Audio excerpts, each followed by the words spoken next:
Security ini. Ya, terima kasih banyak sudah hadir teman-teman. Mungkin bagi teman-teman yang punya teman juga yang ingin mengikuti webinar ini, bisa di-share link-nya dan masih bisa berkesempatan untuk join ya. Segera diajak, karena materi yang kita bahas pada malam hari ini sangat seru dengan pembicara yang sangat-sangat keren. Jadi teman-teman juga bisa belajar dari cerita dan juga pengalaman dari pembicara kita pada malam hari ini. Oke, teman-teman, pada malam hari ini kita ada sedikit rules gitu ya atau peraturan. Jadi buat teman-teman mohon untuk di-mute ya mikrofonnya karena supaya berjalan dengan baik dan lancar ketika pemaparan materi. Namun nanti ketika ada sesi tanya jawab, teman-teman bisa membuka mikrofonnya. Gitu ya teman-teman ya. Mohon untuk bisa bekerja sama dengan baik.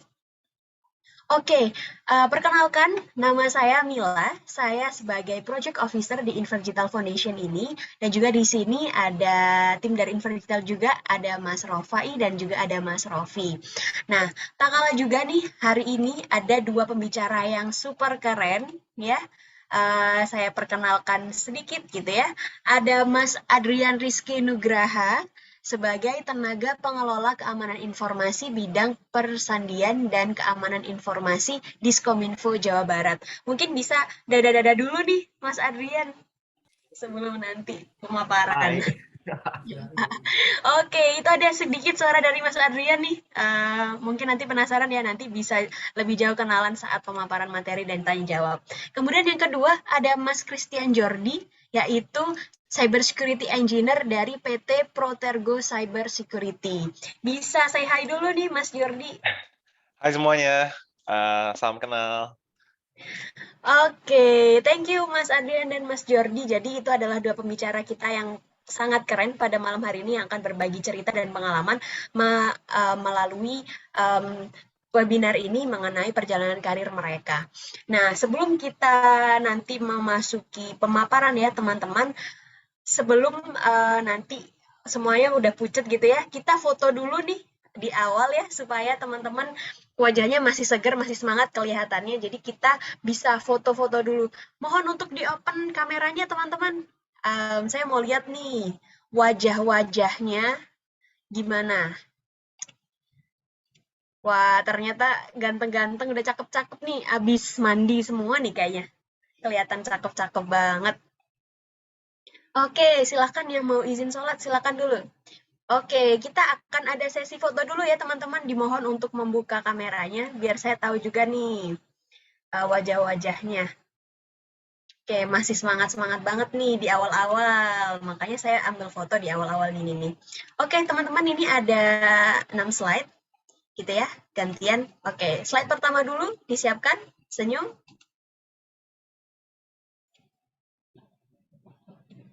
Oke,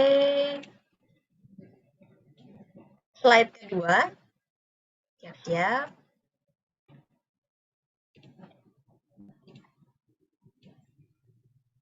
Oke, siap-siap untuk slide ketiga. Slide ketiga. Ya, slide keempat. Ditahan ya teman-teman, karena nggak tahu nih teman-teman ada di slide berapa. Oke, persiapan di slide kelima. Slide terakhir.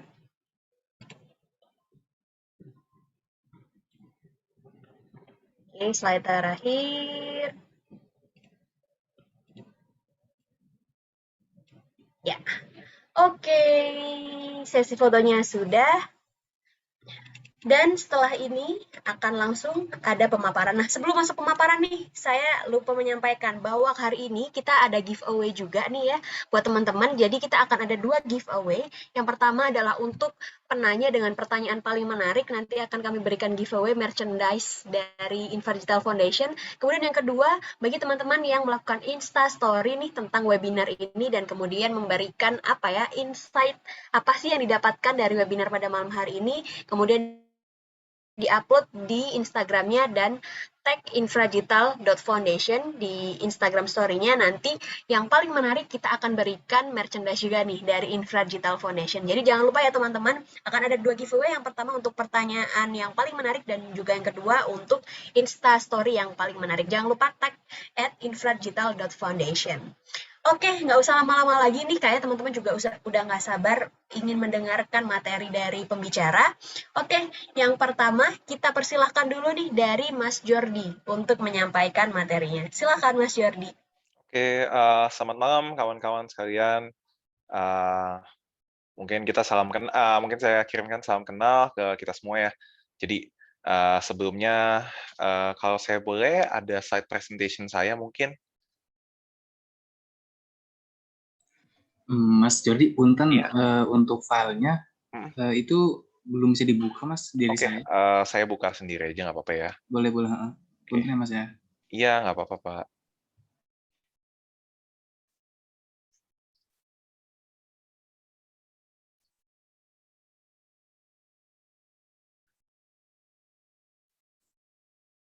Oke, untuk file saya sudah terlihat ya. Sudah Mas. Oke, jadi mungkin saya cerita sedikit kawan-kawan di sini. Hari ini kita akan ada beberapa agenda singkat aja sih, bukan agenda formal. Yang pertama ada di About Protergo, jadi aku bakal cerita tentang workplace aku, work environment aku di Protergo sendiri. Lalu ada working experience aku, jadi sebenarnya aku tuh lulusan tahun berapa atau kerja di mana sih sebelumnya begitu ya. Lalu di growth mindset. Jadi mungkin kita berbicara sedikit tentang mentality di sini ya, karena memang topiknya ada related soal growth mindset. Nah, yang pertama di About Protergo ya. Oke, so About Protergo, aku sendiri, aku umur 23 tahun, aku lulusan BINUS, sebenarnya belum lulus sih, karena waktu itu ada sempat ambil cuti dan satu dan lain hal. Tapi nevertheless, jadi aku kerja di Protergo pertama kali itu, mungkin aku share di sini sedikit. Pertama kali itu di tahun 2019. Protergo itu sebenarnya established di tahun 2018 ya. Nah, aim dari Protergo sendiri adalah sebenarnya menjadi leading cyber security company di Indonesia yang tentunya akan memproteksi Indonesia dari serangan cyber ya. Nah, mungkin dari background aku sedikit ada di 2013 aku masuk di high school aku di Bina Bangsa, dan 2015 adalah tahun terakhir aku di di Bina Bangsa sendiri juga. And then di tahun 2016 sebenarnya aku ada masuk BINUS. Aku jurusan cyber security, so itu tahun kedua adanya cyber security ya.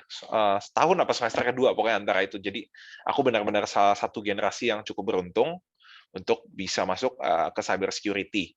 Nah, di tahun 2017 itu mulai ada, jadi di situ mulai ada seperti materi-materi yang kita bisa dalami ya.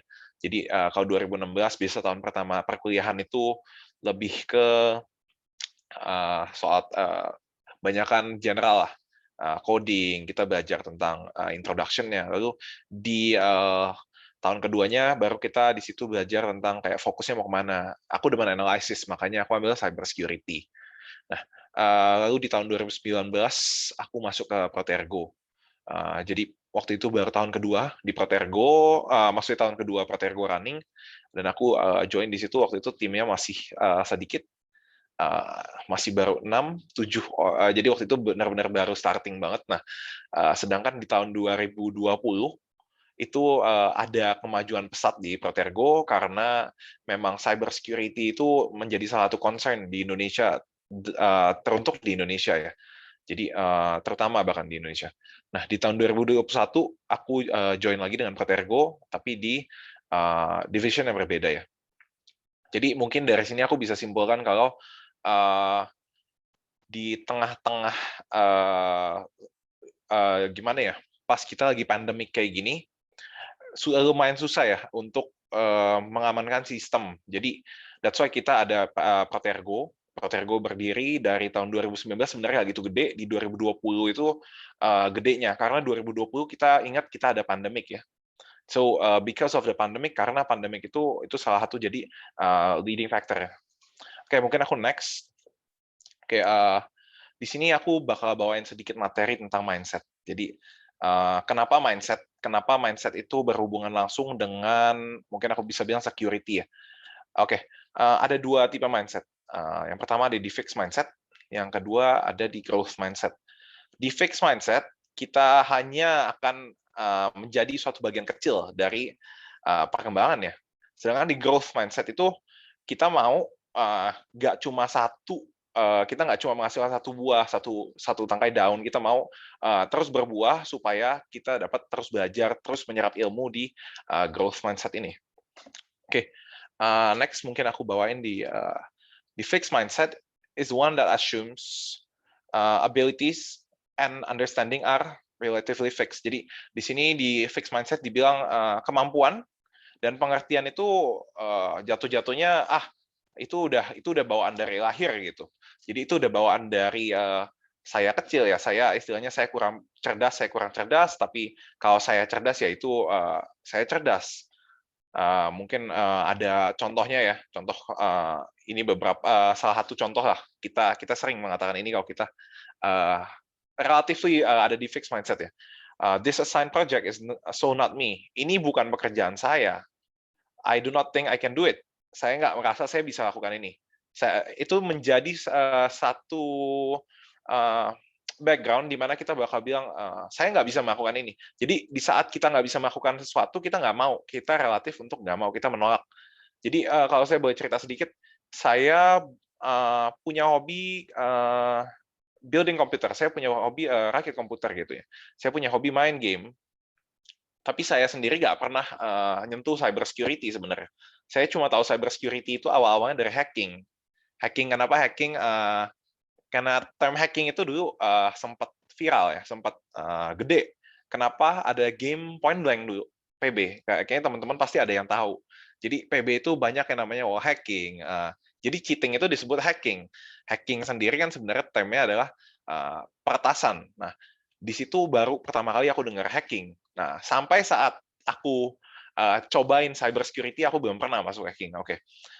Jadi itu merupakan hal baru, tapi aku coba ambil untuk saya bikin keputusan saya untuk coba cyber security begitu ya. Oke, di sini dibilang they may not believe that intelligence can be enhanced or that you either have it or you don't when it comes to abilities and talents. Jadi mereka nggak percaya tentang kamu tuh bisa berkembang lebih dari sekedar apa yang kamu punya. Itu di fixed mindset. Nah, mungkin di next-nya ada di growth mindset. Di growth mindset, seseorang itu percaya kalau basic abilities can be developed through dedication and hard work. Jadi kalau aku pernah nonton satu film ya, judulnya Thunderstruck. Di situ tuh diceritakan kalau Thunderstruck itu ada filmnya Kevin Durant.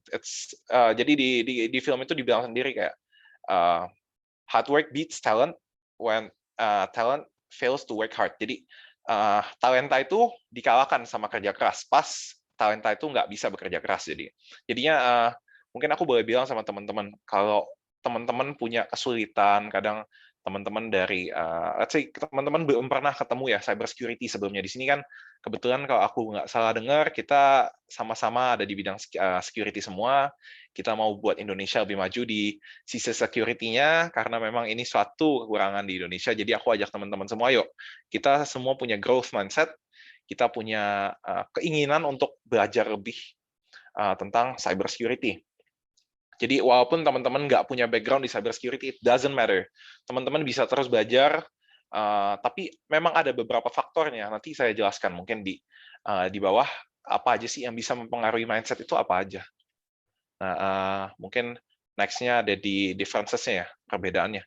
Nah, kalau di challenges yang punya fixed mindset sebelumnya, yang punya mindset yang kecil, yang nggak mau berkembang itu, mereka mereka punya kecenderungan untuk membuang challenge itu. Tapi orang yang punya growth mindset, orang yang mau berkembang dalam mindset-nya itu embrace challenges. Mereka terima, bahkan mereka kadang menantang untuk diri mereka agar lebih maju lagi. Nah, di obstacles atau di halangan mereka give up easily, mereka lebih mudah menyerah. Tapi di growth mindset mereka akan terus tekun dalam segala situasinya ya. Nah, di effort-nya juga kelihatan, teman-teman. Jadi usahanya apa aja. Kalau di fixed mindset sebelumnya orang itu akan mikir, saya kerja keras, saya punya talent cuma akan sampai segini, saya nggak mungkin lebih lagi dari ini. Tapi kalau kita punya growth mindset, di mana saya mau ajak teman-teman punya growth mindset, kita bisa lihat usaha itu suatu jalur gitu untuk mastery, untuk kita menguasai sesuatu, termasuk era digital ini, cyber security ini. Dan jangan takut teman-teman namanya criticism atau kritikan, sorry. Jadi di fixed mindset sebelumnya kritik ini bakal dibuang jauh-jauh. Mereka nggak mau dengar yang namanya kritik. Mereka cenderung punya close minded ya mereka ya. Mereka merasa kalau saya ini udah kamu bilangin saya kayak gimana pun saya tetap begini gitu ya. Tapi mungkin di growth mindset pasti bilang, ayo kamu bisa lakukan lebih lagi. Nah, di situ kamu akan belajar dari kritik tersebut, baik itu dari orang yang lebih muda dari kamu atau lebih junior, tapi kita semua kalau bisa dengarkan itu dengan baik, tentunya pasti nantinya bisa punya growth mindset ini. Nah, mungkin aku conclude juga sedikit dari beberapa faktor sampingannya ya. Apa aja sih yang bisa merubah mindset tuh apa aja? Mungkin yang pertama ada di pertemanannya. Di pertemanan yang aku ajak kita maksudnya bukannya milih-milih teman sih, tapi mungkin ada teman yang kita boleh lebih dekat ke mereka saat kita mau punya growth mindset ya. Mereka yang kasih kita dorongan, mereka yang kasih kita lebih banyak positifnya lah. Kamu bisa, kamu pasti bisa. Ayo kamu perlu apa? Saya bantu. Dibanding teman-teman yang kayak, udahlah ini emang nggak bisa, udah nyerah aja, kita sama-sama di sini. Kita sama-sama nggak bakal kemana-mana. Kita orang kecil aja biasa. Di negative criticism itu jatuh-jatuhnya begitu ya. Nah, mungkin di habit kebiasaan juga pengaruh teman-teman. Secara gak langsung saat kita mau punya sebuah mindset yang terbuka, kita akan cenderung kita coba bangun pagi, kita lakukan semaksimal mungkin yang bisa di hari itu karena satu hari itu 24 jam, waktunya terbatas. Jadi lebih cepat kita istirahat dan bangun pagi, kita efektif lebih banyak ya. Nah, sedangkan mungkin di orang yang nggak mau punya growth mindset itu mereka nggak ada jam tidur yang bukannya jelek sih bangun istilahnya bangun tanpa ada jam, tapi ada satu konsistensi yang terbentuk saat kita punya suatu kebiasaan untuk bangun pagi. Let's say kita make up our bed, kita rapikan ranjang kita, itu suatu langkah utama yang baik ya. Lalu di open minded tadi mungkin saya ada jelaskan sedikit di arrogant, I am right, itu di yang nggak mau punya growth mindset ya. Jadi untuk di cyber security ini kenapa aku bilang kita harus punya growth mindset, soalnya seperti halnya serangan, seperti halnya hacker. Hacker itu orang yang bisa jadi hacker adalah orang yang punya growth mindset. Kenapa? Karena mereka mau terima adanya penolakan. Penolakan di dalam, let's say kita punya sistem ya, kita punya defense system. Defense system itu akan menolak serangan mereka. Sedangkan mereka kalau nggak mau terima, mereka akan coba terus. Di mana udah nggak bisa. Di tahun 2020 ini kita udah defend banyak banget, tapi attacker tetap akan mencoba inovasi lagi. Kenapa? Karena mereka nggak menyerah. Mereka nggak coba menyerah. Nah, kita nggak boleh kalah dari hacker kalau kita mau menjadi cyber security posture di Indonesia ya. Nah, next-nya mungkin di figure-nya. Ini lebih ke jadi kita lihat ke siapa sih, apa yang memotivasi kita ya.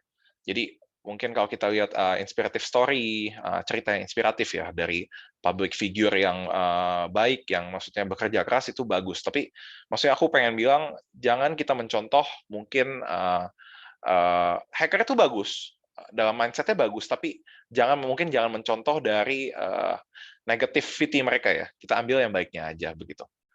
Oke. Ya, jadi aku cuma mau nyampein ini buat teman-teman, karena kebetulan di limit waktu juga, nanti mungkin kita boleh bicara lagi dalam lain kesempatan ya. Oke, saya kembalikan ke Mbak Mila, silakan. Ya, terima kasih banyak Mas Jordi, menarik banget penjelasannya. Ternyata Mas Jordi masih relatif sangat muda nih teman-teman. Ini untuk bisa mempunyai karir yang saat ini tuh 23 tahun masih sangat muda. Jadi ini adalah motivasi buat teman-teman ya. Jadi kita menyelenggarakan webinar ini juga sebagai ajang untuk memotivasi teman-teman bahwa di usia muda kita juga bisa nantinya bisa berkarir dengan baik gitu walaupun kita masih berusia muda gitu. Dan apalagi di jalur cyber security.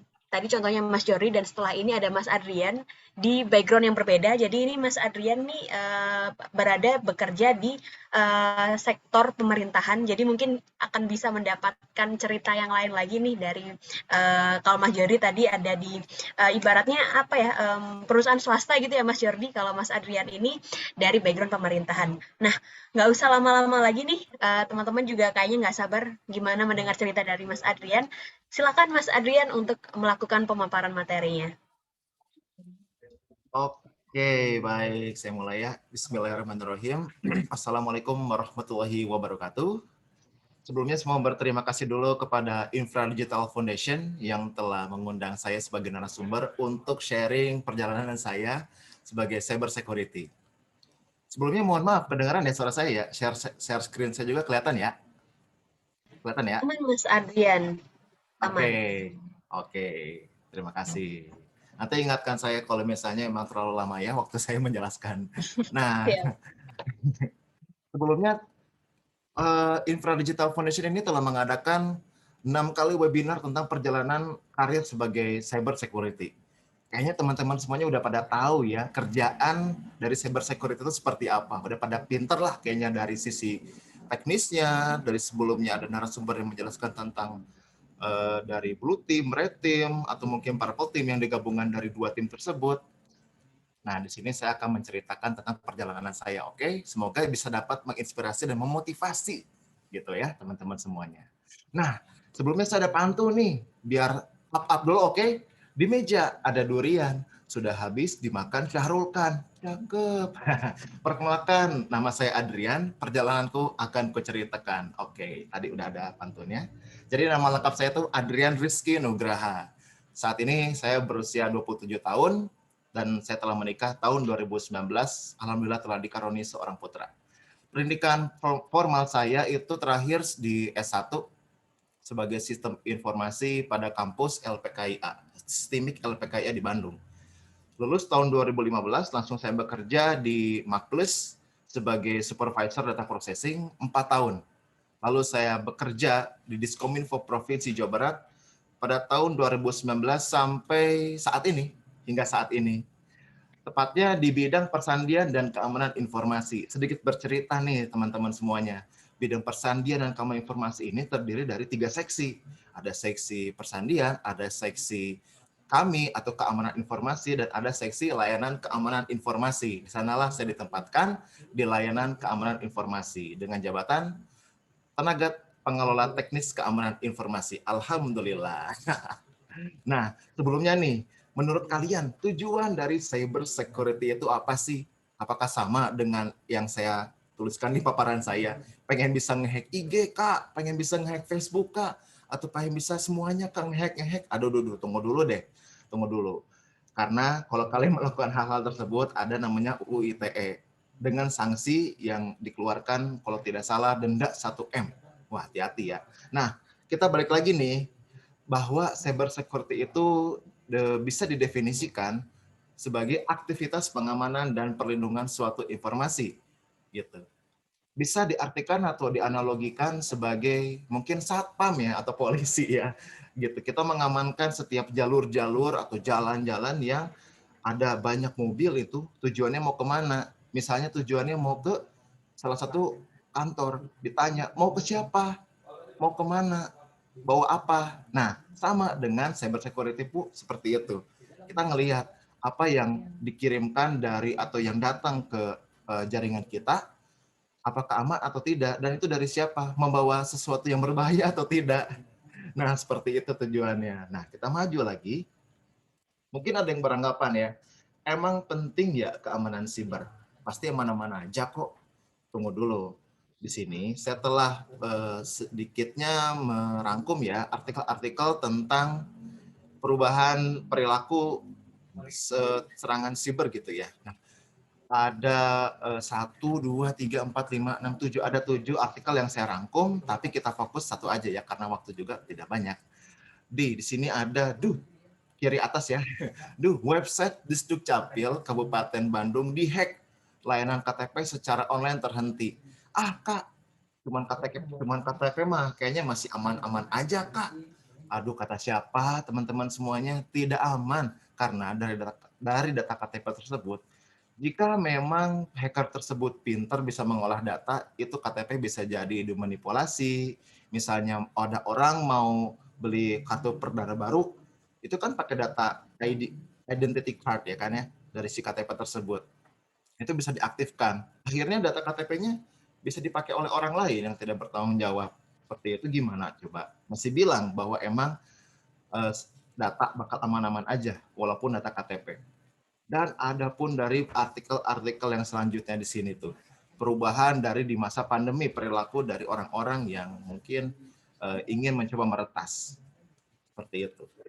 Nah, jika kalian sudah memahami dari artikel-artikel yang saya sudah simpan di paparan, kira-kira sudah tertarik belum buat mengamankan dunia cyber kita ini di Indonesia? Sudah. Nah, jika sudah, ada tantangan yang harus kalian hadapi. Di sini saya rangkum menjadi 6 tantangan. Yang pertama lu tantangan keamanan penggunaan perangkat pribadi. Ada juga pekerja remote tetap menjadi target utama penyerang. Terus ada isu keamanan data pada data transformasi digital. Ada malware info stealer. Data tetap menjadi komoditi yang diincar oleh penyerang.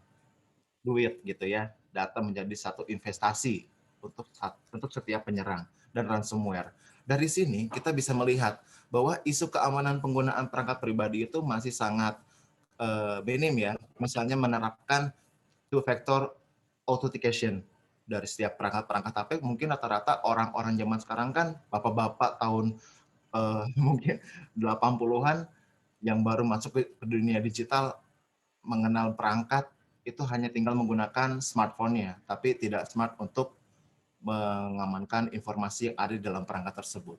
Akhirnya bisa jadi beberapa kali terjadi itu di dunia cyber, beberapa ada yang terhack atau menyimpan perangkatnya di mana saja, ada orang ambil, masuk dengan begitu saja, bocor deh datanya, diambil. Seperti itu. Terus pekerja remote tetap menjadi target utama penyerang. Karena ini kita berada di masa pandemik, itu tidak memungkinkan bahwa banyaknya para pekerja mengakses komputer di kantor menggunakan mungkin perangkat-perangkat remote. Apa kalian itu tidak memikirkan bahwa komputer yang ada di kantor berarti dia bekerja 24 jam, betul tidak? Betul kan? Berarti dia tetap terkonek ke jaringan internet. Emang nggak ada yang bakal masuk ke perangkat yang ada di PC kita tetap online tersebut gitu. Jadi itu menjadi satu tantangan juga ketika kita menjadi salah satu pekerja remote gitu ya, baik itu di ranah pemerintahan ataupun di ranah swasta, itu menjadi salah satu tantangan kita. Data juga sudah jelas jika memang data sangat penting, dan ketika kita masih terhubung dengan jaringan internet, itu malware juga pasti akan ikut-ikutan juga. Misalnya nih, kalian ngedownload salah satu makalah tentang mungkin cyber security lah, tentang apalah kalau kalian yang nanti ingin mencari salah satu buku, asal-asalan klik, tahu-taunya ada salah satu malware yang ikut gitu. Nah, itu juga jadi tantangan, kita harus lebih aware terhadap hal itu. Data tetap menjadi komoditi yang diincar oleh penyerang. Itu bisa jadi data seperti Bitcoin dan lain-lain. Ataupun dari ransomware juga kalian mungkin sudah tahu ya, jika memang di sini juga bisa menjadi dari kesalahan kita semua kalau kita kurang aware terhadap beberapa website, itu ketika kita salah download, klik masuk ransomware, di take over semua data-data yang ada di tempat kita. Akhirnya susah juga untuk nge-backupnya karena itu juga ada pengalaman. Nah, kalau di Jawa Barat, khususnya di Diskominfo bidang persandiannya gitu ya, kita punya salah satu layanan yang bisa menjawab tantangan keamanan siber tersebut. Kita panggil dengan Lelaki Sajabar. Layanan-layanan keamanan informasi dan persandian Jawa Barat. Ada 8 layanan. Di sini ada Cyber Security Monitoring Center. Kita memonitoring segala aktivitas-aktivitas, khususnya mungkin yang berdomain Jabar Prof, itu kita amankan, kita cek semua aktivitasnya apa saja. Ada juga Jabar e-Sign, itu mengenai tanda tangan elektronik. Bukan tanda tangan elektronik yang kita tulis, scan, rapikan di Photoshop, tempel di Word, bukan seperti itu, ada lagi. Ada counter surveillance, itu kontra penginderaan, khususnya dia lebih ke menggunakan perangkat buat mengamankan satu ruang pimpinan, seperti itu. Ada juga jammer, jammer ini mengamankan dari sisi sinyalnya, baik dari sisi sinyal 2G, 3G, 4G, GSM juga, wireless juga, harganya juga mahal, kalau nggak salah bisa beli satu rumah di Dago. Nah, ini juga ada IT Security Assessment, di dalamnya itu terdapat PA, mungkin sudah pada tahu ya, Vulnerability Assessment, dan juga Penetration Testing. Dan di sini ada Cyber Security Incident Response Team. Nah, sedikit bercerita juga ya, bahwa di CSIRT ini, kita sudah launching pada tanggal 23 September, tepatnya tahun 2020. Di sini kita membentuk satu tim untuk merespon satu insiden-insiden siber. Wih, keren ya. Kita merespon semua insiden-insiden siber yang terjadi pada Jawa Barat. Dan juga kita sudah ada namanya agen-agen di setiap perangkat daerah, agen CSIRT-nya. Jadi kita berkoordinasi juga terhadap serangan-serangan yang terjadi pada Jawa Barat. Tidak hanya itu, kita pun mempunyai satu kebijakan, kegiatannya itu layanan ada di ISO dan indeks kami. Dan juga terakhir ada JKS Jabar. Mungkin ada yang bertanya, jadi kakak ini kerjanya apa sih? Kayaknya banyak banget deh. Oke, kalau kerjaan saya itu fokusnya, saya back lagi, set. Nah, ada di Cyber Security Monitoring Center, ITSA, dan juga CSIRT. Terus kakak ini yang Jabar e-Sign, Counter Surveillance, Jammer, Audit Security and Certification, JKS Jabar tidak melakukan, turut mendukung juga di balik layar.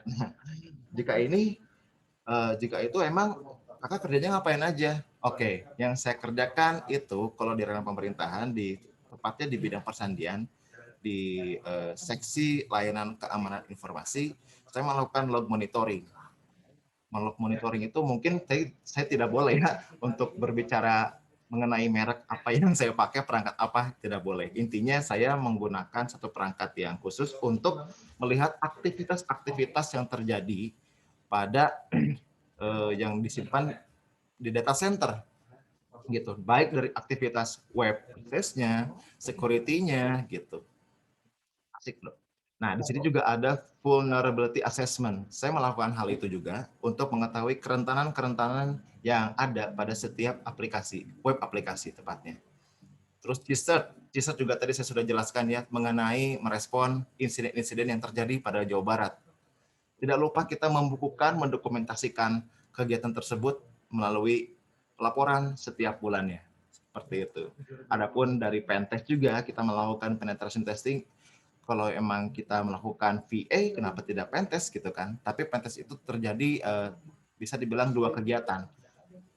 Setelah kita melakukan VA, membuktikannya apakah dia false positif atau true positif, kita membuktikannya dengan pentest. Adapun pentest yang dilakukan kedua itu sesuai dari request yang diinginkan dari beberapa bidang. Seperti itu. Nah, kalau saya di bawah ini security awareness. Apa saja sih Kak yang Kakak lakukan di security awareness? Ada dua. Yang pertama, kegiatan mengenai Sebar Kami, Senin Kabar Keamanan Informasi dan webinar. Senin Kabar Keamanan Informasi itu apa sih Kak? Jadi itu tuh kegiatan kita memposting terkait himbauan-himbauan atau awareness dari sisi cyber security yang sedang trennya apa. Kita ngasih tahu bahwa bahaya nih kalau kita tidak update password gitu. Bahaya nih kalau kita setting password dengan cuma 4 misalnya, 4 doang gitu kan. Ada minimalnya 8 karakter misalnya. Kayak seperti itu. Webinar juga kita lakukan untuk kegiatan sosialisasi dari setiap layanan Lelaki Sajabar tadi. Nah, dan ini sedikit gambaran yang saya lakukan di ranah pemerintahan. Inilah output-outputnya yang harus kita bukukan dan kita lakukan juga. Nah, Kak, berarti Kakak itu kerjanya juga sebagian besar ada dari Blue Team dan Red Team ya? Betul sekali. Di sini kita sebagai Red Team ada, kita juga sebagai Blue Team atau defense-nya ada.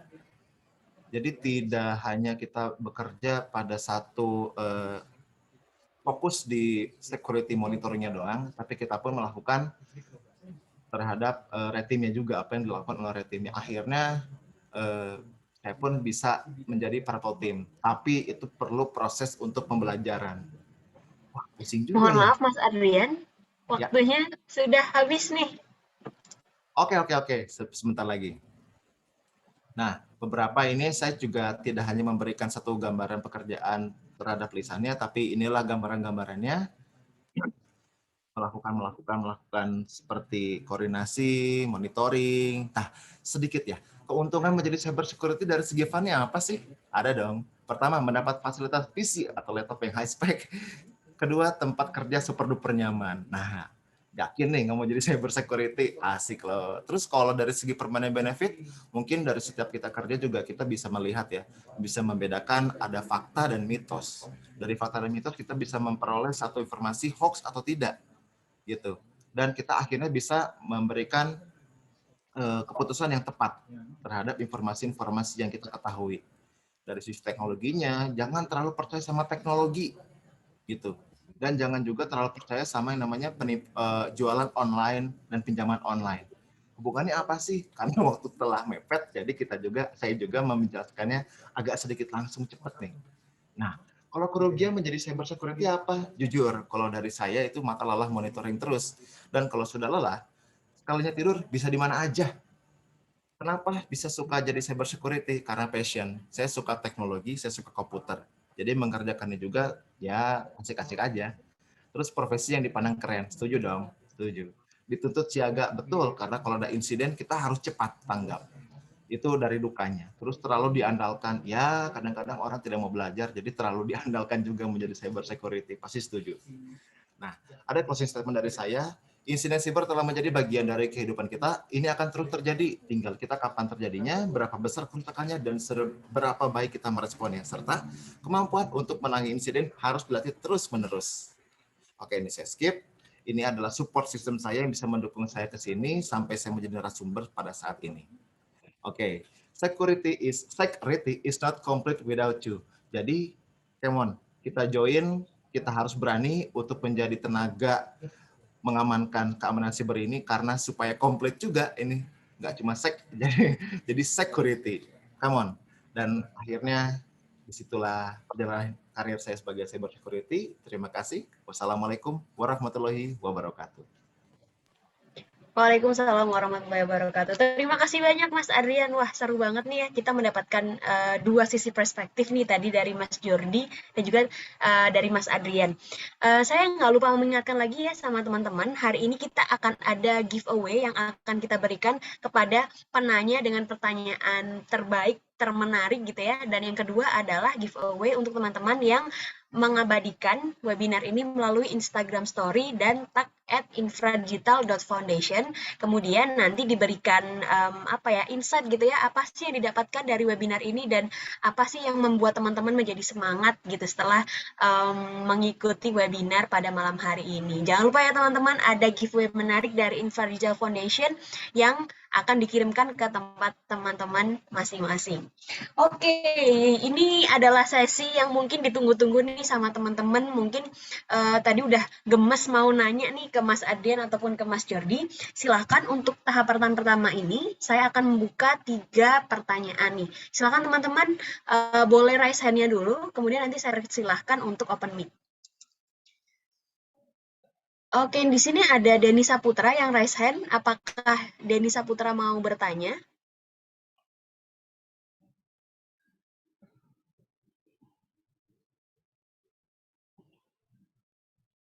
Denny Saputra apakah ingin bertanya? Atau kepencet? Oke, sepertinya mungkin kepencet ya. Ini yang kedua ada Sony Lim. Sony Lim, apakah ingin bertanya? Silahkan bisa di open mic-nya. Selamat malam, Ibu. Iya, silakan. Bu. Iya. Ini Bu, aku mau tanya nih Bu. Kalau sekarang kan udah zamannya teknologi cloud ya, sama ini smart home gitu. Nah, yang ingin saya tanyakan adalah sistem security apa yang bisa menjadi jaminan supaya smart home kita, misalkan Arduino pintu otomatis atau berbagai cloud-based layer di smart home kita itu tidak mudah untuk diterobos. Jadi implementasi mungkin dari segi kriptonya seperti itu, Bu. Kalau nggak salah kan ada sistem AES ya sekarang ya. Gitu sih, Bu, istilahnya supaya nggak gampang dijebol. Seperti itu, Bu. Itu saja, Bu. Terima kasih. Ya, terima kasih banyak Mas Sony Lim. Pertanyaannya kita Sama-sama. tampung dulu ya. Baik. Kita ada 2 pertanyaan lagi nih. Silahkan, ada Mas Ali Fikri. Silahkan. Bisa Ya, open mic-nya. Assalamualaikum, Kak. Waalaikumsalam. Saya pengen bertanya, Kak. Waktu itu saya pernah install namanya extension di Google kan, Kak. Nah, yang saya pertanyakan, kan kalau misalnya kita memakai Windows Defender ataupun Smadaf ataupun Avaya yang maksudnya antivirus itu, kita kan itu secara file ya kan, Kak, yang didetect. Nah, kalau saya waktu itu download extension, kebetulan laptop saya tuh jadi ke retas gitu, Kak, sampai hack email sana sini gitu. Nah, pertanyaan saya, kalau misalnya saya install extension yang misalnya ilegal, yang sampai jadi ke retas kayak gitu, kalau misalnya di extension itu ada nggak caranya security-nya biar yang ketika kita install extension, dia waktu ketika ada retasan itu jadi bisa kita hadapi gitu, Kak. Terima kasih, Kak. Wassalamualaikum. Oke. Waalaikumsalam. Terima kasih banyak pertanyaannya. Kita tampung dulu. Satu pertanyaan lagi nih. Ada dari H. Ardito. Mau bertanya? Iya, selamat malam, Kak. Ya. Ini buat Kak Jordi yang tadi ya. Saya tertarik, tetapi gini, masalahnya ini menyangkut ilegal dan legal dan juga mengenai hukum ya. Ketika kita melakukan investigasi atau melakukan penetrasi atau apapun yang namanya dia menyangkut dengan cyber security, itu apakah kita juga melanggar hukum ataukah kita dilindungi oleh hukum yang berlaku? Dan ketika kita melakukan itu, apakah kita perlu permit atau izin-izin tertentu dari berbagai pihak yang menginginkan kita untuk melakukan monitoring atau investigasi? Itu saja, Kak. Baik. Terima kasih banyak pertanyaannya, H. Ardito. Oke.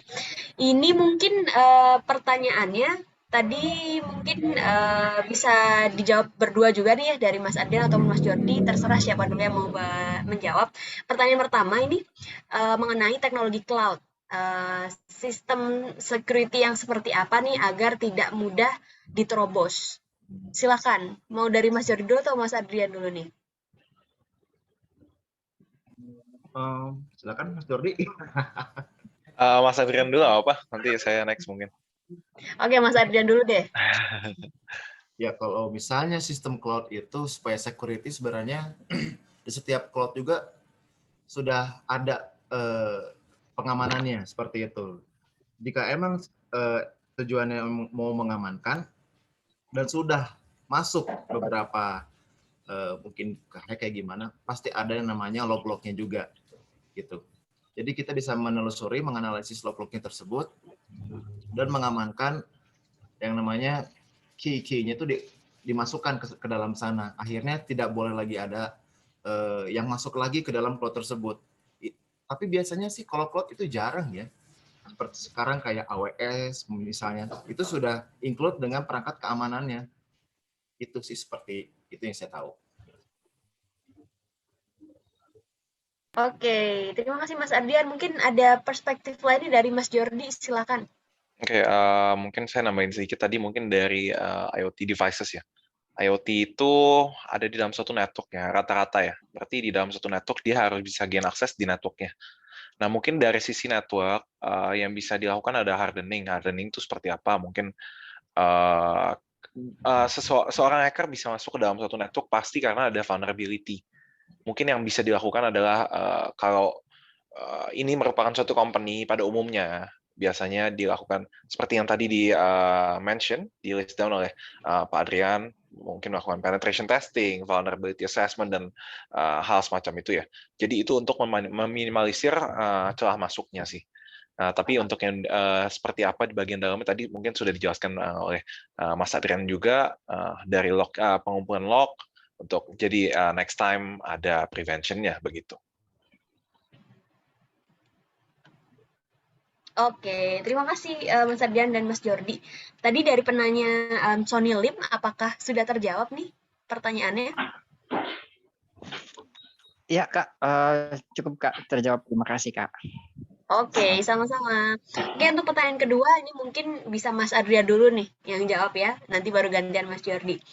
Nah, pertanyaannya adalah pernah install extension di Google kemudian terjadi peretasan nih karena download itu di extension itu di Google. Nah, apakah ada security-nya cara supaya aman, nggak keretas gitu? Silakan Mas Adrian.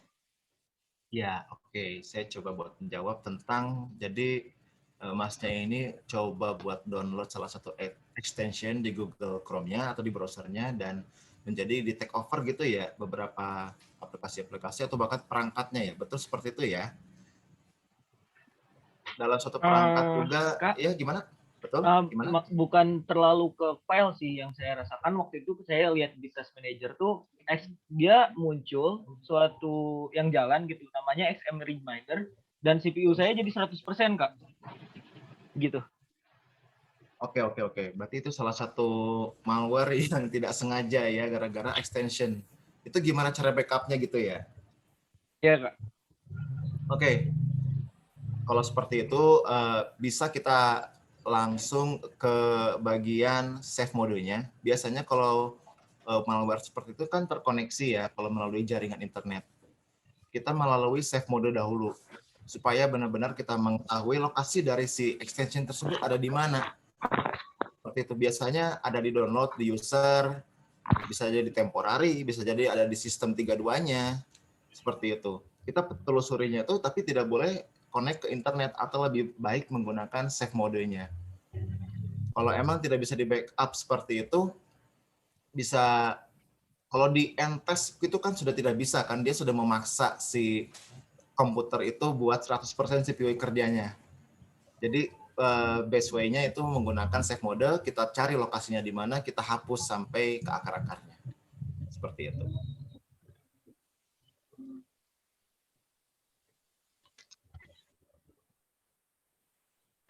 Oke, itu insight dari Mas Ardian nih. Kalau dari Mas Jordi sendiri, gimana nih Mas Jordi? Kalau pandangan aku sih mungkin ya extension biasanya lingernya apa ya rumahnya cuma sampai di browsernya rata-rata karena extension sifatnya nggak berat jatuhnya. Sedangkan untuk extension itu sampai masuk ke Windows kayaknya jarang extension bisa sampai kayak gitu. Ya, kalau aku boleh tahu sedikit mungkin ya karena hack itu seperti oke, mungkin tadi ada running di background. Nah, running di background itu bisa jadi karena dia memanggil sesuatu, let's say ada kamu pernah mungkin karena extension ini maksa kamu klik sesuatu notification atau apapun itu dia mendownload satu software kecil tanpa kamu sadari dia terinstall. Nah, mungkin aku jelasin dari cara masuknya, tapi tadi mitigasi sudah dijelasin kayaknya udah lengkap banget oleh Mas Adrian sendiri ya. Oke, siap. Thank you Mas Jordi dari callback malware ya Mas Jordi ya. Halo. Iya. Ya, oke. Kalau dari Mas Ali Fikri sendiri gimana? Apakah sudah cukup terjawab? Saya ingin bertanya sedikit lagi. Tadi kan kata Kak Jordi bahwa yang kalau dari extension itu tidak mungkin masuk ke Windows. Nah, saya waktu di background itu, di Task Manager itu, saya lihat tuh kan di detail, dia masuk ada di sistem 32, Kak. Nah, ketika saya mau mendelete, dia tiba-tiba hilang otomatis, dan udah itu udah aman lah sekitar 10 menit misalnya. Nah, udah itu dia bekerja kembali, Kak. Jadi saya susah untuk nge-delete-nya itu, Kak. Makasih. Oke, mungkin aku boleh aku tanya sedikit ya. Kamu ada nyalain ini nggak? Ini hanya beberapa steps ya. Aku nanya-nanya doang. Kamu menggunakan Chrome ya sebelumnya ya? Mungkin di Chrome kan ada settingan kalau kamu bisa nyematiin background Chrome-nya saat kamu tutup Chrome-nya. Itu ada di settings advance kalau aku nggak salah ada di sana. Itu kamu bisa cek. Nah, apakah kamu mematikan itu satu? Kedua, maksud aku bukannya nggak mungkin jalan tanpa ada Chrome-nya. Aku bilang mungkin berjalan tapi hasil dari trigger sesuatu. Mungkin ada klik kamu waktu itu jadi dari extension tersebut maksa kamu untuk browser kamu di spam untuk klik ke suatu website lainnya atau secara nggak langsung jadi extension itu kayak ada mesin kecilnya lah di tempat kamu. Jadi ada engine kecilnya, dia di situ dia masuk, dia mendownload sesuatu di situ. Karena nggak ada yang tahu extension itu kerjanya ngapain, extension yang kamu sebutin spesifik tadi. Jadi mungkin ada download sesuatu juga dari comment extension tersebut bisa. Jadi memang banyak sekali kemungkinannya sih. Kalau menurut Mas Adrian bagaimana? Ya, betul sih. Sepertinya udah naruh backdoor gitu di sistem 3.2-nya. Ya. Jadi itu terkonek terus menerus. Jadi betul kata Mas Jordi, apakah ada naruh sesuatu dulu nggak sebelumnya di browsernya? Bisa jadi kepancing karena itu. Tapi banyak kemungkinan juga bahwa emang si malware tersebut bisa aktif di OS-nya dia gitu ya. Betul. Makanya tadi untuk safe mode itu salah satu cara paling aman untuk mitigasi kalau mau tahu ya. Ya, seperti itu. Ya, oke. Gimana Mas Aldi Fikri? Sudah cukup terjawab kah? Halo Mbak Mila. Sudah Kak. Makasih Kak. Ya, Halo Mbak makasih Mila. Kak Jordi, makasih Kak Adrian. Iya, sama-sama. Halo. Oke, terima kasih banyak. Halo, mau tanya. Halo. Oke, sebentar ya. Saya ada pertanyaan lagi nih. Untuk yang mau bertanya, tunggu dulu ya, masih ada satu pertanyaan lagi nih yang Oke, belum ya. dijawab. Setelah ini akan saya buka sesinya lagi. Oke, ditunggu dulu ya. Oke, ada satu pertanyaan lagi nih tadi ditanyakan ke Mas Jordi, tapi kayaknya Mas Adrian juga nanti bisa menambahkan ya. Ini mengenai ketika melakukan investigasi, apakah ada perlindungannya gitu. Nah, ini silakan nih Mas Jordi dan nanti bisa ditambahkan oleh Mas Adrian. Oke, mungkin aku sharing berdasarkan knowledge aku ya. Jadi, kamu nggak terhitung kamu itu melakukan hacking. Ada dua jenis hacking sebenarnya, ethical dan non-ethical hacking. Kamu terhitung melanggar hukum saat kamu melakukan non-ethical hacking, saat kamu melakukan black hat. Jadi, ada 3 jenis hacking. Yang pertama ada black hat, gray hat, sama white hat. Saat kamu melakukan ethical hacking, kamu melakukan hacking tapi berdasarkan consent dari suatu company atau kamu pentest ya, kamu pentest teman kamu lah. Teman kamu bilang oke silakan lah masuk ke sistem aku. Kamu nggak terhitung hacking. Selama kamu punya boundary-nya, kamu jadi that's why pas kamu mau melakukan penetration testing selalu ditentukan scope-nya. Ada scope-nya. Jadi kamu cuma boleh pentest dari A sampai Z. Lebih dari itu kamu melanggar. Tapi selama kamu pentest dari A sampai Z doang, saat kamu sudah tanda tangan NDA, persetujuan kalau adanya consent dari klien, consent dari teman kamu untuk dilakukan hacking di sistem dia, dan kamu sampai itu dengan tanda tangan biasanya ya, itu kamu nggak terhitung hacking berdasarkan hukum. Action kamu hacking, tapi kategori kamu bukan di non-ethical, kategori kamu ada di ethical hacking. Itu kalau dari saya. Terima kasih. Oke, thank you Mas Jordi. Bisa ditambahkan mungkin dari sisi Mas Adrian? Well, I'm totally agree with Mas Jordi. Itu semua sudah terjawab. Betul, adanya white, black, and gray hat itu semuanya juga tergantung dari si orang yang ada persetujuan ataupun kita melakukan dengan adanya check, betul ya? Betul. Ya, sudah sama.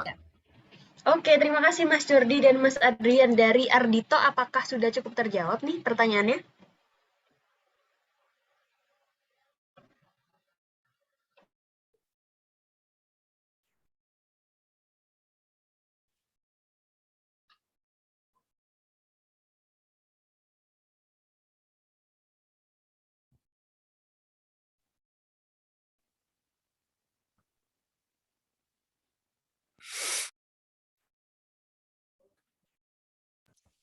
Sepertinya terputus ya Mbak Milanya ya.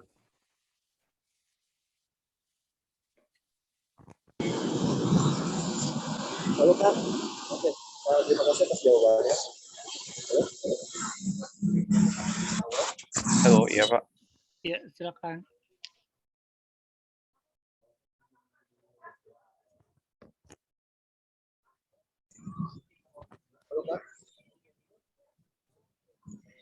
Ya, sepertinya Mbak Mila terputus ya, Pak Adrian ya. Iya, sepertinya terputus betul. Mas Hilang. Adrian, Ya? tanya. Baik, dengan Bapak siapa ya? Kan saya baru datang Tony. Oh ya, siapa Tony? Bagaimana? Itu saya mau tanya, kalau cyber security itu sistem OS Linux tuh wajib ya? Nggak atau gimana? Harus pakai itu wajib lah, separuhnya dia harus pakai itulah atau gimana? Ya, sebenarnya kalau buat cyber security tersebut tujuannya mau mengamankan atau kita mau nge-attack-nya. Kalau misalnya dari Red Team sendiri tugasnya emang kita ngutuk ke pentest, kebanyakan ya mostly itu menggunakan OS Linux. Tapi kalau buat pengamanannya juga menggunakan perangkat seperti antivirus dan lain-lain itu tidak harus di Linux juga sebetulnya. Sebenarnya seperti itu. Oh iya. Ya. Oke, Sudah terjawab. terima kasih Mas Adrian. Oke, siap. Oke, baik. Punten karena Mbak Mila lagi hilang ya, saya coba izin dulu untuk take over dulu ya. Lagi nge-zoom. Halo, Oke, saya sudah kembali. baik. Oke, mohon maaf tadi tiba-tiba no service sinyalnya. Oke. Terima kasih banyak tadi Mas Adrian dan Mas Jordi jawabannya. Kemudian saya buka sesi lagi nih untuk bertanya. Tadi siapa yang mau bertanya? Silakan. Dari ini username-nya user. Silakan. Tony, tadi saya sudah tanya Mbak Mila. Oh, oke, sudah bertanya. Apakah sudah dijawab juga oleh Mas Adrian dan Mas Jordi? Ya, sudah dijawab ya, sudah. Oke, siap. Terima kasih. Oke, ada saya buka 3 pertanyaan lagi ya. Ini untuk termin yang ini. Irfan Syah, silakan untuk open mic-nya bertanya. Aku lagi nge-zoom. Halo Kak. Tes. Iya, silakan. Saya mau bertanya tentang cara mendeteksi virus spyware Pegasus. Soalnya kan saya baca di artikel di sini, dia bisa mendeteksi perangkat dengan zero click, di mana pemilik tidak harus melakukan interaksi apapun dan bisa menyebar lewat WhatsApp. Udah itu aja. Oke. Cara mendeteksi virus malware ya, begitu? Spyware Pegasus, ya sejenis malware. Oke, sejenis malware. Oke. Oke, terima kasih Irfan Syah pertanyaannya. Oke, saya tampung dulu ya. Selanjutnya ada dari Denny Saputra. Apakah ingin bertanya?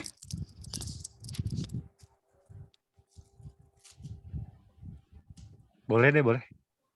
Oke, soalnya Raisa nih. Oke, silakan. Biar yang gampangnya aja, tadi kan saya dengar masalah grow mindset ya. Masalahnya kan di sini kayaknya gini, semakin kita berkembang atau bertumbuh, malah mungkin kan banyak juga anak SMK, maksud saya gini, mungkin bagi mereka yang semakin tahu dan semakin ngerti, yang akhirnya malah semakin nggak mikirin kalau misalnya ternyata gua harus kerja nih gitu. Maksudnya gini, gimana caranya biar si grow mindset itu biar dia tetap bisa buat si pekerjaan itu juga gitu. Karena banyak kan semakin banyak orang yang mengerti gitu, apalagi di dunia yang dia nggak bisa di cover sama kehidupan aslinya gitu kan. Kebanyakan mereka lebih ke mungkin arahnya negatif gitu kan. Jadi kayaknya gini deh, si grow mindset sendiri mungkin buat menanggulangi biar nggak semakin banyak yang ke arah negatif itu gimana gitu. Oke. Sip, noted pertanyaannya Mas Denny. Nanti mungkin saya ambil intinya gitu untuk disampaikan. Berarti ini pertanyaan untuk Mas Jordi ya nanti ya. Oke, satu pertanyaan lagi nih. Dari Eki, silakan bisa open mic. Halo, kedengaran ya? Iya, silakan. Izin bertanya, saya ingin menanyakan tentang security dari WhatsApp. Itu kan sempat mengalami kontroversi ya, yang end-to-end encryption-nya itu yang dari WhatsApp. Yang ingin saya tanyakan adalah apakah kita bisa mempercayai data kita di percakapan WhatsApp seperti itu. Soalnya kan WhatsApp juga memiliki ada WhatsApp yang personal dan WhatsApp yang bisnis gitu. Takutnya data kita tidak terlalu aman ketika melakukan percakapan di WhatsApp gitu. Mungkin itu sih pertanyaannya. Oke, terima kasih. Yuk. Ya, oke, terima kasih. Oke, mungkin ini pertanyaan dulu. Mungkin karena tadi pertanyaan dari Mas Denny untuk Mas Jordi, ini pertanyaan untuk Mas Adrian ya. Cara mendeteksi virus yang sejenis malware tadi, gimana tuh Mas Adrian? Oke, kalau misalnya how to detect the malware di Pegasus ya, sebenarnya kalau itu Pegasus yang saya tahu dia clickbait ya. Ketika kita klik kita kepancing kayak ke pancing juga kok. Jangan sampai kita salah klik aja gitu. Terus baik ya, kalau misalnya ada malware yang baru seperti itu, perangkatnya juga harus update gitu. Dan jangan sampai emang kita lengah terhadap beberapa link-link yang menggairahkan. Biasanya seperti itu kita langsung kepancing. Makanya jangan sampai kita, pertama mitigasinya adalah kalau buat masuk keluarnya malware dari misalnya Pegasus ini ya, tidak ada perangkat yang 100% aman, intinya itu. Selalu ada vulnerability-nya, selalu ada kerentanannya. Hanya kitanya saja harus mengoperasikannya dengan betul. Seperti itu. Jadi mitigasinya ya kita adanya update dari setiap perangkat. Terus juga jangan salah klik, jangan kepancing. Mungkin dari saya itu dulu aja. Mungkin dari Mas Jordi, silakan. Oke, thank you Pak Adrian kesempatannya. Mungkin saya mau nambahin dikit aja ya. Saya yakin di sini kayaknya user Android atau iOS-nya kayaknya udah lumayan updated semua. Minimal ada di Android 9 minimal. Kayaknya ya. Oke, at least 8. Saya lupa 8 ada atau belum. Tapi kalian selalu bisa ngecek satu aplikasi itu minta permission apa aja. Jadi mungkin yang kamu bisa cek adalah let's say kalau di iPhone ya, beberapa mungkin ada yang menggunakan iPhone, kalau mic-nya dia tergunakan, ada access mic, saat kamu menggunakan suatu aplikasi ini, ada lampu kuning di ujung nyala. Atau kalau kamu pakai kamera, lampu hijau di ujung nyala. Tapi kalau kamu nggak pakai iPhone, mungkin kamu pakai Android, biasanya saat dia mau akses, kamu punya permission untuk location mungkin ya, dia akan minta, boleh nggak nih allow location atau misalnya allow picture ya, masuk ke picture. Karena itu sudah tertanam di base OS-nya begitu. Jadi biasanya untuk permission sih selalu ada. Mungkin diperhatikan lebih di permission dan aplikasi apa aja yang terinstall dan permission apa aja yang boleh digunakan begitu. Oke, sip, thank you Mas Adrian dan Mas Jordi. Dari Mas Irfansyah, apakah sudah cukup terjawab nih pertanyaannya?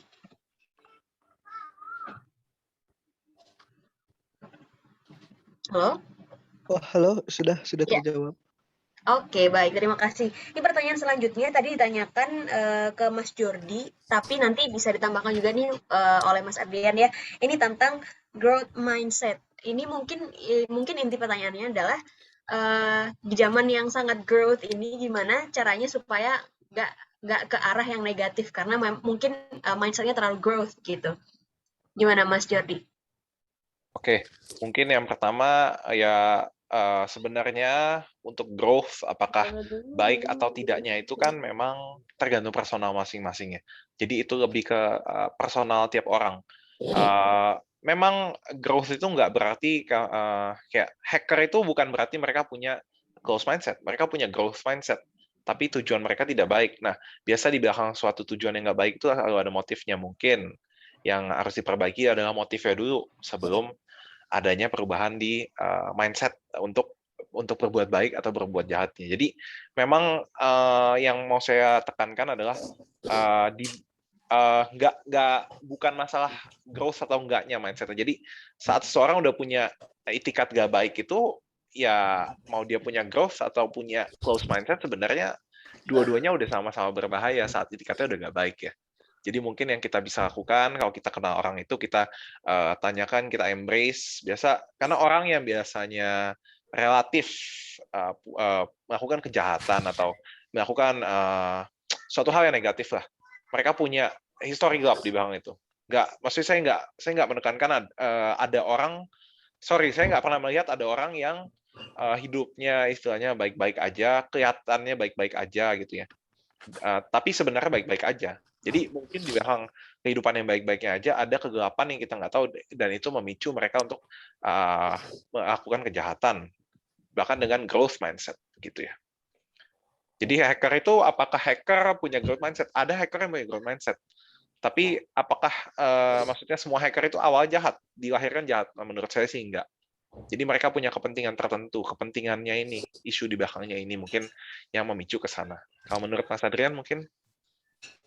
Ya, setuju juga sih. Emang kita akan growth dengan jalan hidup kita, seperti apa masalah yang kita dapatkan. Seperti itu. Semakin banyak masalah, betul tadi kata Mas Jordi juga, nggak ada orang yang hidupnya baik-baik saja. Tanpa masalah, nggak asik hidup ini. Jadi growth mindset itu terbentuk ketika mempunyai banyak masalah dan kita bukan kabur, tapi menghadapi tersebut. Termasuk dari sikap-sikap dari cyber security ataupun dari attackernya. Semakin pintar attacker, semakin kita harus bisa mengamankannya seperti apa. Jadi kita menggunakan perangkat seperti itu ya. Kalau buat growth mindset sendiri, dari tadi pengen bekerja tapi susah, terus supaya menemukan growth mindset seperti apa gitu kan, ya kita juga harus tetap maju melihat ke depannya. Kalau misalnya di cyber security, saya sudah bilang juga kan tadi ada namanya bisa memahami kebutuhan sendiri. Seiring berjalannya waktu, umur bertambah, kebutuhan bertambah, dan kita pun tidak mungkin diam. Pasti harus memikirkan ke depannya seperti apa. Belum lagi nanti zaman ke depannya ada IoT gitu ya, sudah mulai terapkan. Tidak boleh sampai ketinggalan zaman, seperti itu mungkin. Oke, terima kasih Mas Jordi dan Mas Adrian. Berarti ini kalau bisa saya simpulkan berarti tergantung gimana mengontrol sikap dan niat dari diri sendiri ya, Mas Jordi dan Mas Adrian ya, supaya nggak ke arah yang negatif gitu ya. Oke, kalau dari penanya sendiri Mas Denny, apakah sudah cukup menjawab nih pertanyaannya dari jawaban Mas Jordi dan Mas Adrian? Mungkin cukup sih, cuman kalau kita bicara pekerjaan sendiri di mana kita punya atasan juga, ternyata atasannya itu bukan yang dibilang grow atau yang ini, karena dia pasti bakal lebih ke pasifnya gitu. Makanya jadi kayak mungkin nanti bakalan ketemu mungkin mereka-mereka yang lagi mencoba untuk berkembang gitu, akhirnya trauma buat kerjaan itu sendiri, akhirnya dia melakukan itu sendiri tanpa sepengetahuan siapapun gitu maksudnya. Jadi di sini juga kan karena banyak anak sekolah, jadi kayak biar akhirnya mereka nggak coba-coba atau dia nggak iseng-iseng gitu kan. Protect atau minimal gini, mereka punya Android yang akhirnya di protect buat Android-nya dia sendiri, sekiranya dia buat belajar atau latihan gitu kan. Aku nanamin ini gitu kan. Jadi gue perlahan sampai gue nanti lulus sekolah, lulus kuliah, gue belajar oh ternyata cara kerja si security itu begini gitu kan. Kayak jangan sampai nanti dia akhirnya kecewa sih sama security yang dia pengen ada di benaknya dia, akhirnya dia sendiri terhambat sama yang mungkin kalau kita bicara pekerjaan, dia punya atasannya cuman mau punya kapasitas di sini gitu. Jadi kayak akhirnya atasannya sendiri yang membatasi gitu. Oke, atau mau ditanggapi Mas Jordi atau Mas Adrian? Oke, mungkin saya share sedikit ya. Jadi emang nggak sedikit. Jadi atasan atau maksudnya jadi rasa penasaran seseorang itu nggak bisa dibatasin, lebih tepatnya gitu ya. Mungkin dari penanya tadi Pak siapa? Sorry, Mbak Mila. Mas Denny. Ya, dari Mas Denny. Ya, dari Mas Denny. Mungkin jadi rasa penasaran memang nggak bisa dibatasin. Nah, nggak ada salahnya, maksudnya bertindak di luar, let's say dibatasin sama atasannya. Ada trauma tersendiri itu nggak ada salahnya, maksudnya let's say kita menanggapi itu ya. Jadi kalau kita punya growth mindset, seenggaknya kita bakal mikir kayak, oke, saya dibatasin di sini. Tapi saya bisa bekerja lebih dari ini di luar. Jadi seperti ada community bug hunter dan lain-lain, kita bisa menyerahkan diri kita selalu untuk melakukan suatu hal yang lebih positif. Jatuh-jatuhnya daripada kita hanya, oke, saya dibatasin di sini, mungkin saya di rumah aja deh. Saya di rumah, saya gunakan device saya untuk kepentingan negatif ya. Sedangkan dengan intelligence dia, mungkin dia bisa melakukan hal yang lebih positif. Nah, itu mungkin salah satu part dari growth mindset juga, begitu ya. Jadi menanggapi tadi ya, menanggapi respons dari tekanan itu bagaimana. Jadi mungkin dia ditekan, tapi mungkin dia bisa gunakan sisa dari intelligence dia, kekuatan dia untuk sesuatu yang positif, seperti yang halnya bug hunter atau ya freelancer cyber security analyst dan lain-lain, itu bisa dilakukan ya. Ya, setuju. Oke, dari Mas Adrian ada tambahan? Sebenarnya simpel ya, seperti kalau misalnya kita dibatasi oleh atasan dengan pekerjaan yang kita suka, misalnya cyber security, jangan sampai satu hal ini bisa menghambat kinerja kita. Do whatever you love. Seperti itu. Jadi jangan kita terhenti sama satu tiang, sebenarnya masih bisa ke kanan gitu. Kita maju terus, jangan sampai kita terpaku sama satu atasan. Seperti itu. Jika memang tidak mendukung, kita cari siapa yang bisa menjadi support system kita buat misalnya kita senang di cyber security saat ini gitu. Kalau satu tidak suka ya kita bagaimana mau enjoy buat bekerja, betul ya, seperti gitu ya. Kita harus cari dulu kenyamanannya seperti apa, apakah disupport atau tidak.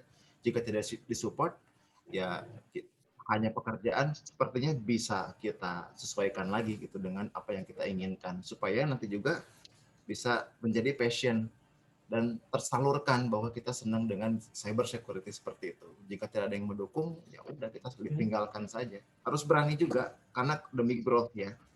Seperti itu Mbak Mila. Pak Denny ya. Oke.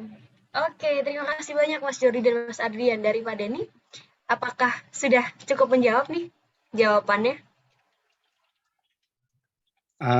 Saya lebihin satu lagi. Kan masih banyak anak SMK juga ya. Masih banyak anak SMK di mana kondisi kuliah atau buat trainingnya itu sendiri nggak mungkin dibilang murah gitu kan.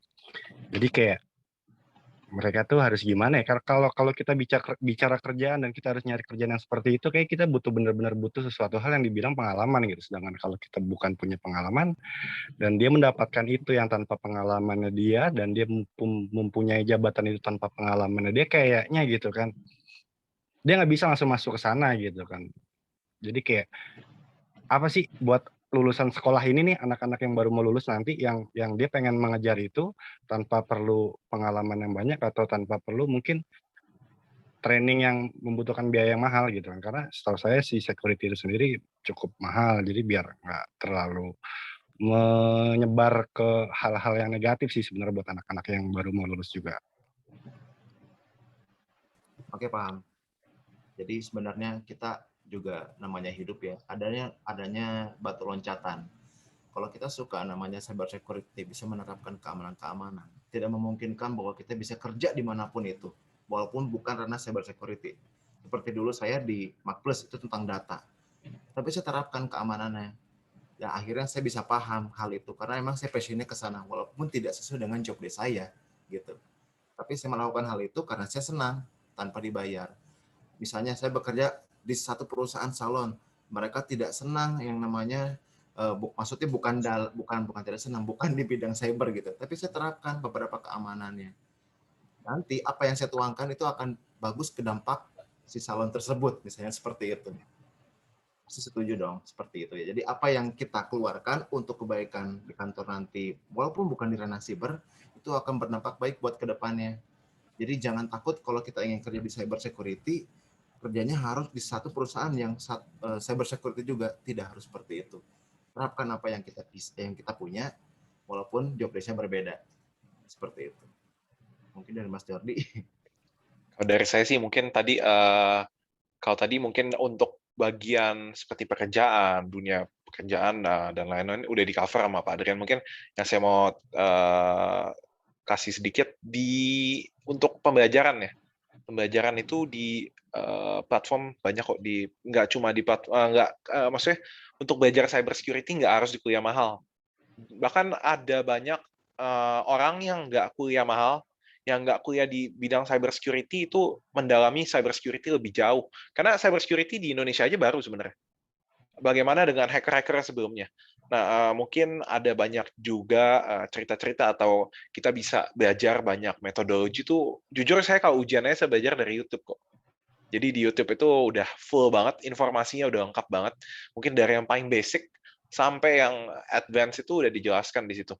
Jadi cyber security ini nantinya mungkin ke depannya saya lihat-lihat sih bisa lah jadi sebuah somewhat kurikulum yang nantinya di YouTube, di Google, bahkan sekarangnya udah luas banget kan.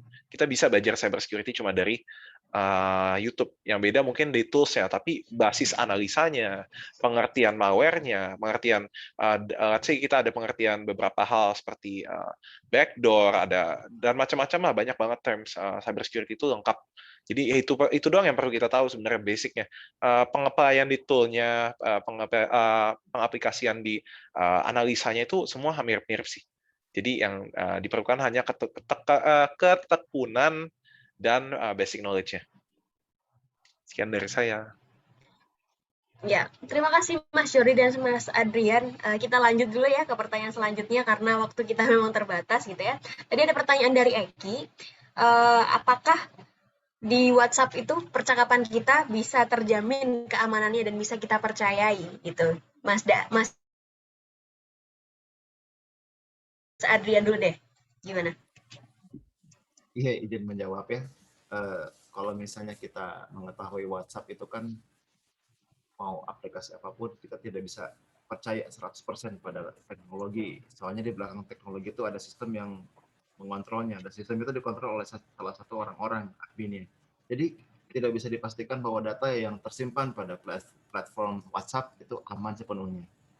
Tapi kalau dalam WhatsApp sendiri juga sudah menerapkan beberapa sistem keamanannya seperti tidak membagikan kode OTP-nya, gitu, jangan sampai lengah gitu. Terus juga ada yang namanya two-factor authentication-nya, dan itu harus diterapkan sepenuhnya.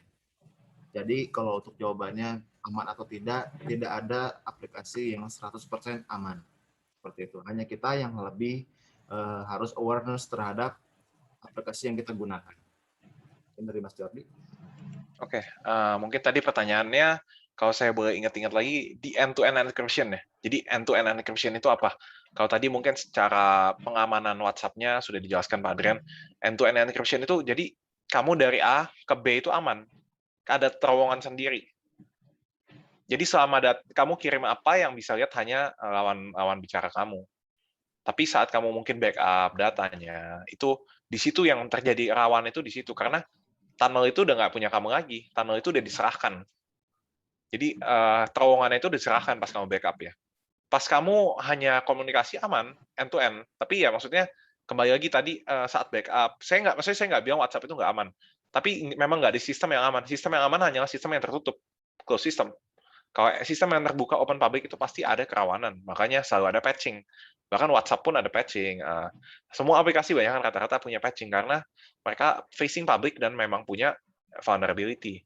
Nah mungkin yang bisa dilakukan memang ya udah kayak maksudnya kirim konten saya nggak bilang maksudnya membataskan konten ya, tapi mungkin kalau mau kirim konten ya diperhatikan lah, dikondisikan. Saya nggak bilang WhatsApp itu nggak bagus buat privacy, tapi yang kamu tanyakan adalah aman nggak? Ya sistem nggak ada yang aman, nggak ada sistem yang aman. No system is secure gitu. Selalu ada yang coba nyerang begitu aja. Oke, terima kasih Mas Jordi dan Mas Adrian. Mungkin ada satu penanya lagi kali ya, sebelum kita tutup hari ini. Ada yang raise hand lagi, Mas Onilim, raise hand lagi. Oh, tadi saya berikan kesempatan ke yang lain dulu ya. Ada Holil Toh. Mau bertanya? Silakan. Cek, bisa. Halo, Kak. Ya, silakan. Saya mau tanya, kan gini saya sering mendownload aplikasi penghasil uang. Nah, ketika di sistem Android itu pasti ada sistem keamanannya. Nah, pas ketika saya mendownload aplikasi itu dan menjalankannya, nah tiba-tiba dalam stroke Android saya itu tiba-tiba penyimpanan itu penuh secara tiba-tiba. Nah, apakah itu emang ada disusupkan virus somewhere atau virus-virus lain, atau kemungkinan kita yang tidak tahu ada data-data input dari aplikasi itu terdownload sendirinya. Sekian. Oke, silakan bisa langsung dijawab oleh Mas Adrian dulu nih. Iya, sebenarnya kalau dari yang saya tangkap itu kan Mas ini mendownload salah satu aplikasi yang ilegal ya, langsung dipasangkan, langsung di-download misalnya dari Google tersebut gitu ya, nggak langsung dari Play Store misalnya. Itu satu mungkin kurang awareness-nya ya. Jadi mungkin bisa masuk ke dalam satu si OS-nya, aplikasi itu berupa malicious software atau malware, dan dia bekerja untuk bisa membuat si HP itu terus bekerja dengan adanya backdoor di belakangnya. Jadi sebaiknya mitigasinya harus mungkin diinstal ulang ya. Saya soalnya bukan pengguna Android seperti itu, saya iOS, jadi jarang juga seperti hal seperti itu ya.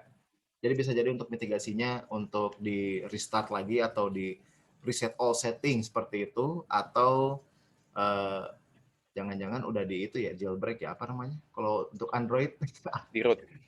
di root. Nah seperti itu, kalau di root itu udah pasti tidak aman biasanya sih, masuk bisa. Kalau yang sebelum di root biasanya nggak akan sampai terjadi hal seperti itu. Atau mitigasinya bisa kita terapkan untuk download salah satu antivirus biar bisa di scan langsung di delete, mungkin seperti itu. Dicoba saja Pak. Silakan kalau dari Mas Jordi seperti apa? Oke, itu benar banget. Jadi pertanyaan pertama adalah apakah udah di root ya? Kalau udah di root, masalahnya gini, root itu membuka, jadi root itu kayak turun mesin. Kalau di mobil turun mesin. Jadi udah dibuka belum sampai sononya. Kalau udah dibuka di sono, di dalam mesinnya itu mau diselipin apapun bisa. Satu-satu hal yang bisa dilakukan mungkin ya flash ulang firmware. Itu mitigasi. Tapi kalau ngomongin kenapa ya? Tadi ada pertanyaan mungkin storage-nya penuh. Storage penuh itu ada beberapa faktor. Mungkin yang pertama dia mendownload resources lain dari luar, dari dia punya resource sendiri. Yang kedua mungkin kamu mungkin pernah download beberapa game yang di depannya kayak ringan, tapi di belakangnya sebenarnya makan memori banyak. Maksudnya dia mesti download ulang lagi resource-nya sama kayak hal yang pertama, tapi yang kedua itu mungkin lebih kayak karena diperlukan di library-nya. Yang pertama mungkin karena malware, yang kedua karena library. Jadi kalau saya bisa sebut beberapa game, contohnya salah satu lah Mobile Legends, kita nggak usah jauh-jauh.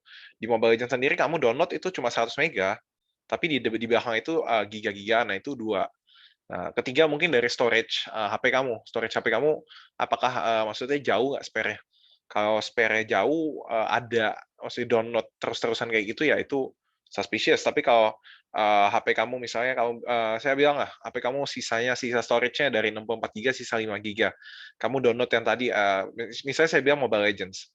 Mobile Legends kamu download 100 mega doang di depannya, tapi di belakangnya itu bergiga-giga gitu. Jadi itu bisa jadi faktor juga kenapa storage kamu penuh. Mungkin kalau kamu mau proaktif, kamu bisa jawab ke kita yang mana yang kamu lakukan gitu ya. Sekian. Oke, thank you Mas Adrian dan Mas Jordi. Semoga cukup menjawab ya tadi Mas Holil ya. Oke, waktunya mepet banget nih. Mungkin masih banyak teman-teman yang mau bertanya gitu ya, tapi waktu kita terbatas banget. Saya nggak lupa mengingatkan lagi nih buat teman-teman ya, jangan lupa untuk update Instagram Story tentang acara kita pada malam hari ini karena akan ada giveaway untuk Instastory yang paling menarik, dan jangan lupa tag infradigital.foundation. Nah, sebelum kita tutup nih, saya ingin mengetahui juga nih dari Mas Adrian dan Mas Jordi, mungkin closing statement supaya teman-teman di sini lebih semangat lagi untuk berkarir di dunia cyber security. Silakan Mas Jordi dulu deh, silakan. Saya dulu ya. Ya. Mungkin pesannya dari saya, ya nggak ada kesuksesan. Maksudnya nggak ada. Kamu bilang kamu bisa sukses tanpa berhasil tuh hampir bohong ya. Jadi aku mau ajak teman-teman, maksudnya jangan takut kamu gagal. Misalnya kamu gagal, let's say kamu coba hari ini pentest lah ya. Kamu coba pentest, kamu lakukan ini itu, tapi nggak berhasil. Besok jangan stop untuk being persistent. Being persistent untuk menambah kapasitas kamu ya. Jadi untuk teman-teman di sini, aku titip salam, kita sama-sama jaga security di Indonesia yuk, karena kasusnya memang lagi parah banget nih. Nggak berhenti kayak COVID ya. Oke, sekian dari saya. Terima kasih teman-teman. Oke, thank you Mas Jordi. Kalau dari Mas Adrian nih, closing statement-nya apa? Iya, kalau closing statement dari saya itu real life ya. Jadi jadi orang itu jangan berada ingin di zona nyaman terus. Carilah masalah yang relevan dan masalah yang tidak dapat kita hadapi. Banyak orang-orang yang akan melihat kita dan bisa membantu kita. Perluas networking juga, karena kita hidup tidak sendiri. Seperti itu. Itu dari saya. Oke, wow, good job banget, good closing statement banget nih dari Mas Jordi dan Mas Adrian gitu ya. Terima kasih banyak atas insight-nya dan juga sharing pengalamannya kepada teman-teman pada malam hari ini. Saya nggak lupa mengingatkan bahwa di Infra Digital Foundation ini juga ya Mas Adrian, Mas Jordi, kita sekarang lagi running program Cyber Security Training. Sekarang lagi running sub-batch 2 dan juga akan ada sub-batch 3 nantinya. Jadi saya mau ingatkan nih untuk teman-teman yang sub-batch 2 yang hari ini hadir, jangan lupa hari Sabtu Minggu nanti akan ada training ya. Jadi tetap semangat, dijaga semangatnya supaya nanti bisa jadi the future Mas Adrian dan Mas Jordi di kemudian hari gitu ya. Tetap semangat terus untuk trainingnya. Dan buat teman-teman yang di sini yang akan mengikuti seleksi sub-batch 3, jangan lupa untuk mendaftar ya, karena akan ditutup pada 1 Agustus nanti. Jadi ajakin teman-temannya juga untuk daftar di Cyber Security Training sub-batch 3 yang akan ditutup pada 1 Agustus nanti. Baik, terima kasih banyak ya untuk teman-teman dan juga Mas Jordi, Mas Adrian, terima kasih banyak sudah meluangkan waktunya untuk mengisi pada sesi malam hari ini. Jangan lupa untuk teman-teman juga, kita akan ada webinar volume 9, jadi next di minggu-minggu selanjutnya masih ada webinar seperti ini lagi, pastinya dengan pembicara-pembicara yang tidak kalah menginspirasi nih, seperti Mas Jordi dan juga Mas Adrian. Terima kasih banyak sekali lagi untuk teman-teman, dan jangan lupa tetap semangat dan tetap dijaga juga persistensinya kata Mas Jordi tadi supaya cita-citanya tercapai nanti. Terima kasih banyak. Apabila ada kurang lebihnya, kami mohon maaf dari tim Infra Digital Foundation. Sekali lagi terima kasih banyak. Selamat malam. Wassalamualaikum warahmatullahi wabarakatuh. Terima kasih semuanya. Bye.